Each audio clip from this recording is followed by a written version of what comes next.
म्हापसा हांगा चोरांनी 2 दुकानां फोडून सुशील कुमार शुक्ला हांचे मोबायलाचे दुकानांतल्यान मोबायल आनी पयशे मेळून सुमार 3.5 लाख चोरांनी फारायले अशी माहिती दुकानाचे धनी शुक्ला हांणी दिल्या।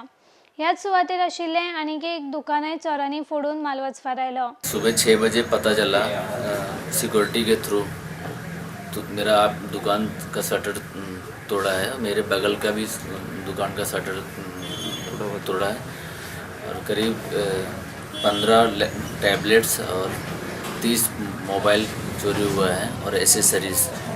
अभी इन्वेस्टिगेशन चालू है। करीब 3-3.5 लाख के आसपास नुकसान।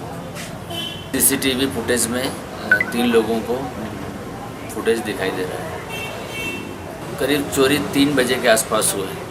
और सिक्योरिटी बदले नज़दीक होके उसको कुछ पता है? सिक्योरिटी को पता नहीं चला, सिक्योरिटी सुबह मुझे बताया। चोरांनी सुवातेर आशिल्ली मोटरसायकल घेवन पलायन करपाचो यत्न केलो। ह्या प्रयत्नात चोरांनी गाडयेचे हँडलूय मोडून उडयले, मात गाडी घेवन वचपाक तांकां अपेस आयले। ताका लागून मेळिल्लो मालवस घेवन चोर फरार जाले। पुलीस फुडलो तपास करतात। Yeah, they were trying to rob my bike. I think this was maybe after 1 o'clock. Thankfully, the bike was robbed and they just tried to push the bike away, but they just could not rob it. Because of handle lock? Because of the handle lock, yeah. Slight damage on this on the handlebar, but it's no big deal. But this was done around, I think so, at 2-3 o'clock probably. I was awake till 1.